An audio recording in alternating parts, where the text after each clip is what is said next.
Fire sign, Aries, Leo, Sagittarius. Kumusta po kayo guys? Okay, so fire sign, maraming salamat po sa walang sawang pagsubaybay sa ating pong mga reading. And paalala lang po na ang reading po natin ay general reading lamang. So maaari po kayo guys makarelate, maaari rin naman pong hindi, kaya gawin gabay lamang. Tingnan natin fire sign na bang inyong gabay kapalaran. Fire sign, Aries, Leo, Sagittarius, gabay kapalaran po.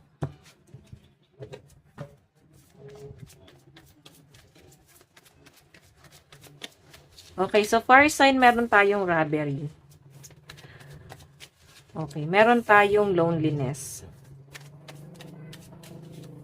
And mask. Iba sa inyo guys, siguro meron kayong binili or baka meron kayong bibilhin or baka meron nga kayong binili na parang pinanghinayangan mo na hindi mo naman pala guys gagamitin or hindi pa naman pala to importante pero parang binili nyo siya guys. Okay, so nandun yung parang pagsisisi.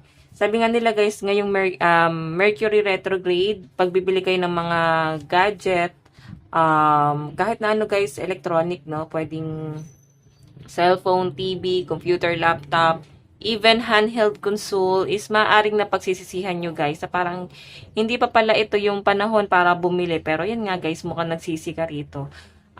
May nakikita rin ako dito guys, na dito kasi yung mask, no? Iba't ibang muka ang nakakahalubilo mo. So, iba sa inyo guys, eto ha, para bang pag once ka para bang minsan ka na magawa ng masama ng isang tao, fire sign, wag mo na guys, patawarin mo, pero wag mo na guys, bigyan pa ng chance na pumasok ulit sa buhay mo. Walang masama guys na palitan mo yung mga circle of friend mo, no? Napakadaming tao sa mundo, hindi ka guys mawawalan ng kaibigan, okay? Ayan. So, tignan pa natin fire sign. Ang layo pala masyado. O iba sa inyo guys, baka nagpaplano kayong bumili ng mga gamit. Gamit or pwedeng gamit sa bahay. Okay, so, ayan. Siguro pag-isipan nyo mabuti kasi nakakita ko baka mabigla ko or baka pagsisihan mo. Yung iba sa inyo guys, literal na baka may nag-iengganyo sa inyo na magsugal. Tapos, baka fire sign kasi yung ipinansugal mo is matalo, no? So, hindi ka naman talaga sugarol. Baka ma-impluwensyahan ka. Okay, so tingnan pa natin fire sign. Ang lucky number po ng mga fire sign is 59, 31, and 24. Fire sign, Aries, Leo, Sagittarius.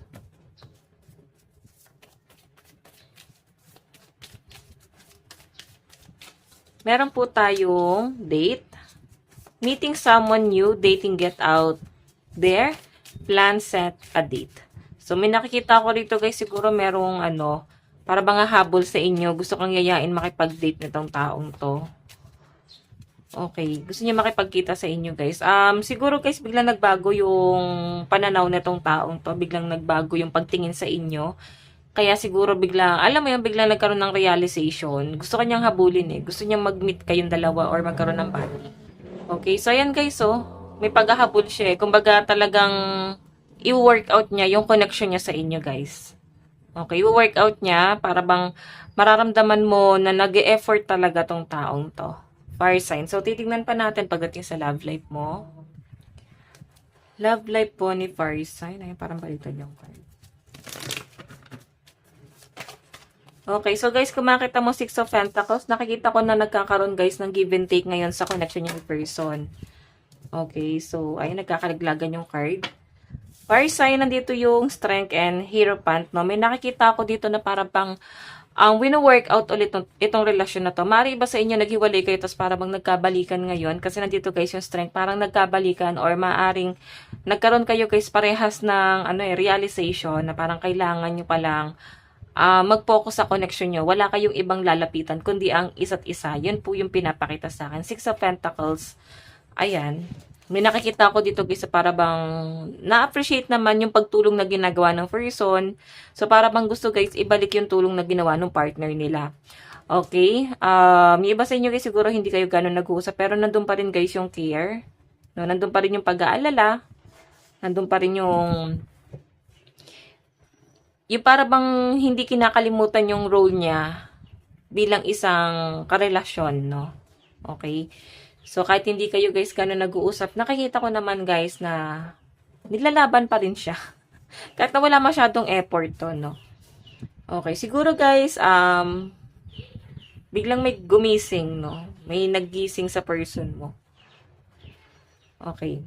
So, tignan pa natin, guys, pagdating sa daloy ng pera mo. Baka may nagpa-realize sa person mo, baka may nagsabi sa kanya. Or pwedeng sa'yo, may nagpa-realize sa'yo. Okay, so tignan natin pagdating sa inyong kaperahan. Meron po tayong King of Pentacles.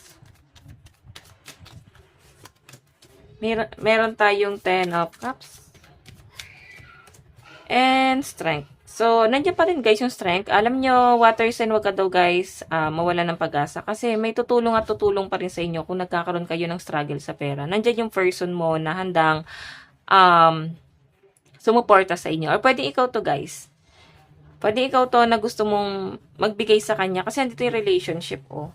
Iba sa inyo kasi siguro meron kayong pinaghahandaan na para bang parang concert. Baka meron kayong pupuntahang concert, event, birthday, kung ano man to guys, no? Pwedeng outing. May nasa sense kasi ako dito. Yung iba sa inyo guys siguro magbabayad, magbabayad na naman kayo ng juice nyo. Kaya yan, monthly bill. Kaya para bang nagkukwenta ka na naman dito, no? Iba sa inyo guys, maaaring sasahod na. Ayan, may paparating daw po na pera. Tignan natin ang inyong love advice. Meron tayong forgiving and learning. So, may nakikita ko dito guys, pagpapatawad. I think may natutunan na yung isa eh. May natauhan na.